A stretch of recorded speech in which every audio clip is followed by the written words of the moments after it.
नमस्कार। आज हम शिक्षक शिक्षा हेतु राष्ट्रीय पाठ्यचर्या की रूपरेखा यानी कि national curriculum framework for teacher education NCFTE के बारे में जानेंगे। इससे पहले हमने NCF के बारे में बात की थी। NCF भी राष्ट्रीय पाठ्यचर्या की रूपरेखा थी और NCFTE भी है, लेकिन बेसिकली दोनों में अंतर क्या है? NCF बच्चों की पाठ्यचर्या के बारे में बताता है, जबकि NCFTE टीचर एजुकेशन यानी शिक्षक शिक्षा के बारे में दिशा निर्देश प्रदान करता है। NCFTE 2009 को जानने से पहले इसके बैकग्राउंड को जानना बहुत ही आवश्यक है, क्योंकि NCFTE 2009 ऐसा पहला और आखिरी दस्तावेज नहीं है जिसने शिक्षक शिक्षा हेतु राष्ट्रीय पाठ्यचर्या की रूपरेखा प्रस्तुत की। भारत में ये पहले भी होता रहा है।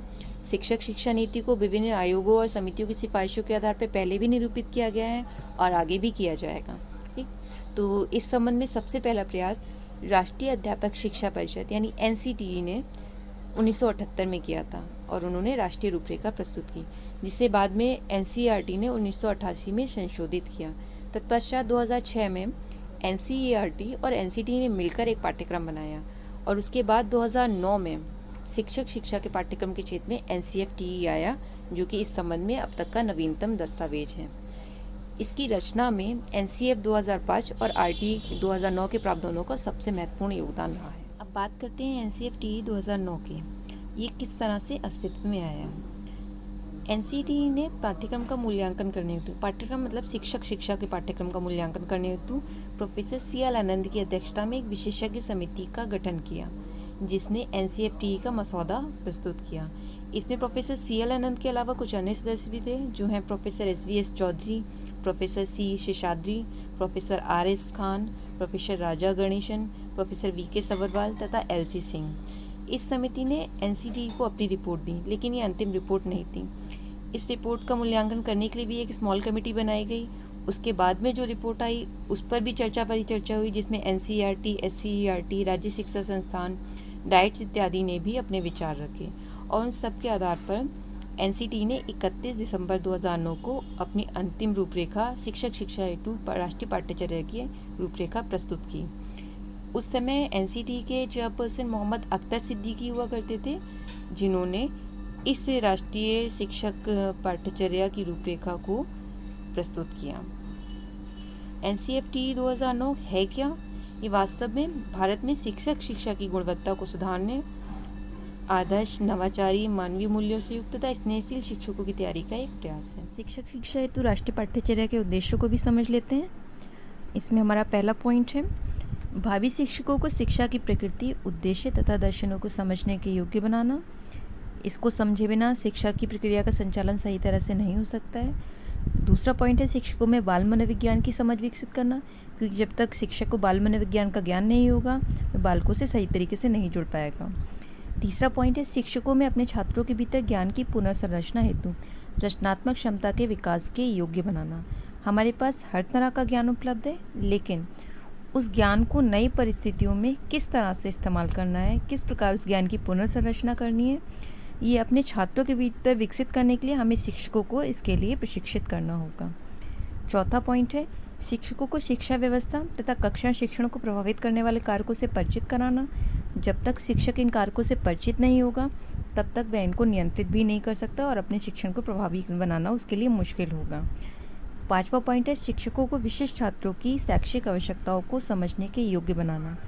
हमारी जो विशिष्ट आवश्यकता वाले छात्र हैं उनकी फिजिकल, इमोशनल, मेंटल नीड्स क्या हैं, इनको समझे बिना समावेशी शिक्षा की संकल्पना ही व्यर्थ है।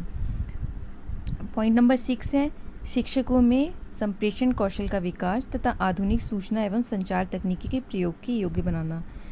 ज्ञान को सही तरीके से छात्रों तक किस प्रकार पहुंचाना है, इसको समझने के लिए सूचना एवं संचार तकनीकी यानी ICT बहुत ज़रूरी होती है और शिक्षकों को इसका प्रशिक्षण प्रदान किया जाना चाहिए। 7 पॉइंट है, शिक्षकों का शिक्षा में अनुसंधान तथा क्रियात्मक अनुसंधान से परिचित कराना। हमारे शिक्षकों को शिक्षा की समस्याएं जो आ रही हैं उनको सुलझाने के लिए जिस रिसर्च की ज़रूरत है, जिस अनुसंधान की ज़रूरत है, उस प्रक्रिया से हमें शिक्षकों को अवगत कराना होगा, उसमें पारंगत बनाना होगा। ये बहुत ही आवश्यक है। NCFTE 2009 जिस लक्ष्य के साथ आया, जिन उद्देश्यों के साथ आया, वो उसकी टैगलाइन से ही बहुत कुछ स्पष्ट हो जाते हैं। इसकी टैगलाइन थी towards preparing professional and human teacher. मतलब पेशेवर और मानवीय मूल्यों से युक्त अध्यापकों की तैयारी की ओर। अर्थात NCFTE 2009 ऐसे शिक्षकों की संकल्पना करता है जो पेशेवर हों और साथ ही साथ उनमें मानवीय मूल्य भी हों, ताकि वे अपने छात्रों के समक्ष अपने चरित्र के आदर्श रूप को प्रस्तुत कर सकें। NCFTE 2009 के 6 भाग या अध्याय हैं। इसमें पहला अध्याय है शिक्षक शिक्षा का दृष्टिकोण, संदर्भ तथा चिंताएं। दूसरा अध्याय है प्रारंभिक शिक्षा की तैयारी की पाठ्यचर्या के क्षेत्र।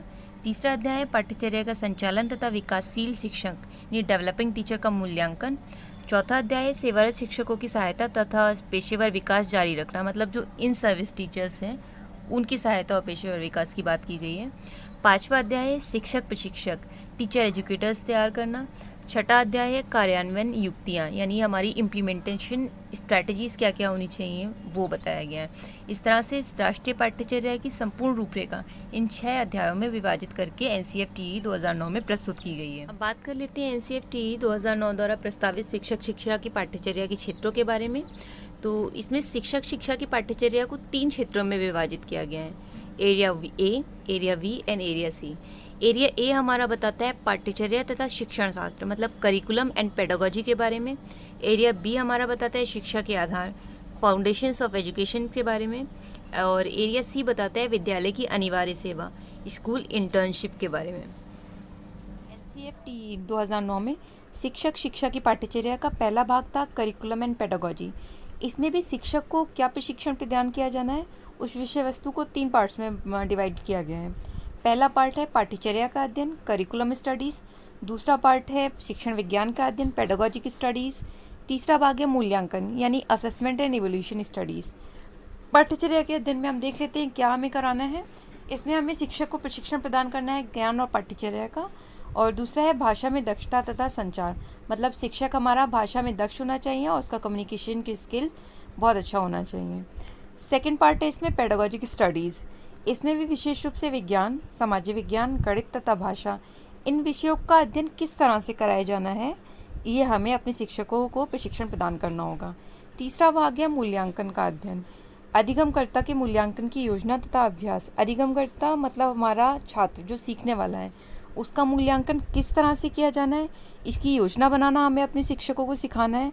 साथ ही साथ उस योजना का कार्यान्वयन किस तरह से होना है इसका अभ्यास भी हमें अपने शिक्षकों को कराना होगा। इसका दूसरा क्षेत्र था शिक्षा के आधार, फाउंडेशंस ऑफ एजुकेशन, यानी शिक्षक शिक्षा के क्या आधार होने चाहिए इसके बारे में इसमें बताया गया है। तो NCFTE में शिक्षक शिक्षा के 3 आधार बताए गए थे। पहला अधिगमकर्ता का अध्ययन, लर्नर स्टडी। दूसरा है समसामयिक अध्ययन, कंटेम्प्रेरी स्टडीज़। तीसरा है शैक्षिक अध्ययन, एजुकेशनल स्टडीज़। अधिगमकर्ता के अध्ययन में हमें क्या प्रशिक्षण प्रदान करना है वो भी देख लेते हैं। तो इसमें हमें बाल्यावस्था का प्रशिक्षण प्रदान करना है। इसके अलावा विद्यालय शिक्षा में हमारे जो छात्र होते हैं वो बेसिकली बाल्यावस्था और किशोरावस्था के होते हैं। तो बाल्यावस्था और किशोरों में किस तरह से विकास होता है और उनके सीखने सिखाने की प्रक्रिया किस तरह की होती है इसका प्रशिक्षण हमें शिक्षकों को प्रदान करना होगा।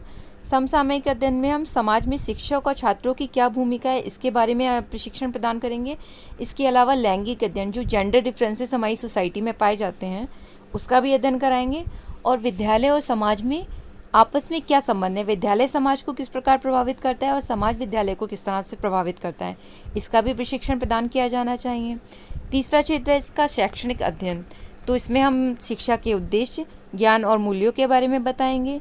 शिक्षक को अपना विकास किस तरह से करना है उसके भी प्रशिक्षण प्रदान करेंगे। इसके अलावा शिक्षक के रूप में एक क्या एस्पिरेशंस होनी चाहिए उसका प्रशिक्षण भी हम अपने शिक्षकों को प्रदान करेंगे। शिक्षक प्रशिक्षण की पाठ्यचर्या का तीसरा क्षेत्र था स्कूल इंटर्नशिप। इसमें भी प्रशिक्षण के 3 भाग हैं। पहले भाग में हमें न्यूनतम 12 से 20 सप्ताह यानी 3 से 5 महीने की इंटर्नशिप करानी होगी। उसमें भी 1 सप्ताह ऐसा होना चाहिए जिसमें प्रशिक्षु जो शिक्षक है हमारा उसकी कक्षाओं का एक नियमित शिक्षक द्वारा अवलोकन किया जाए और हफ्ते में 4 दिन कम से कम इंटर्नशिप के होने चाहिए। दूसरे भाग में हमें अधिगम तथा शिक्षण शास्त्र के नवाचारी केंद्रों का भ्रमण अपने शिक्षकों को कराना चाहिए।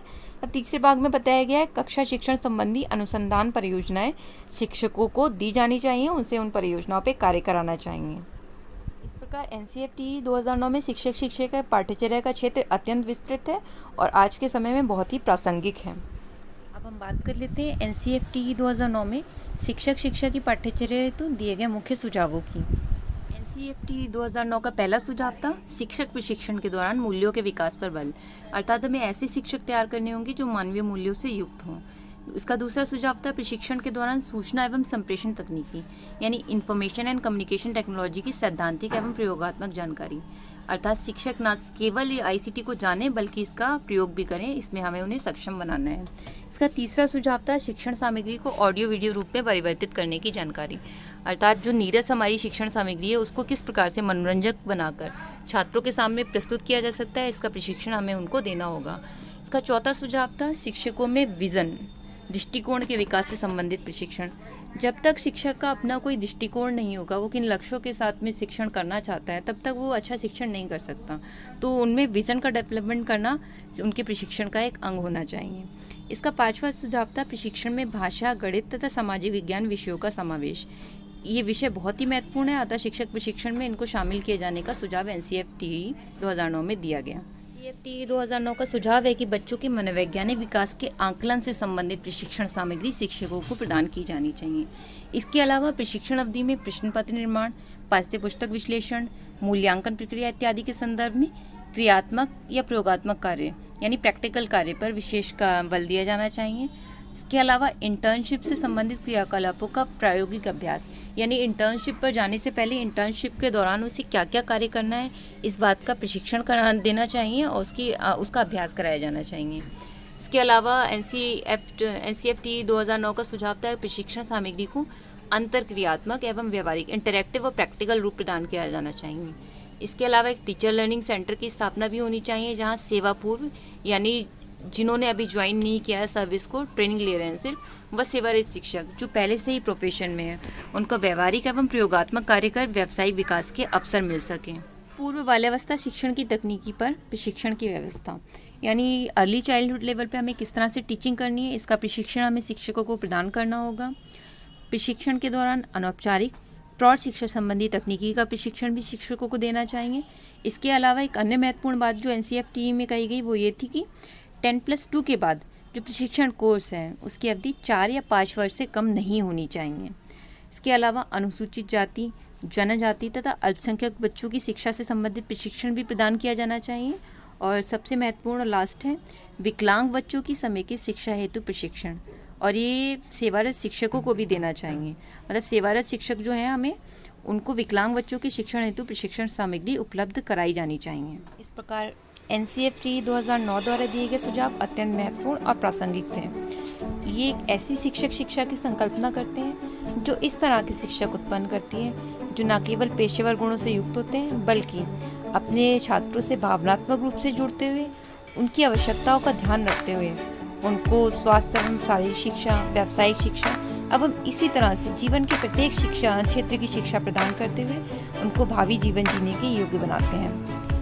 आशा करती हूँ शिक्षक शिक्षा की राष्ट्रीय पाठ्यचर्या 2009 आपको अच्छी तरह से समझ में आ गई होगी और ये वीडियो आप सभी के लिए उपयोगी सिद्ध होगा। धन्यवाद।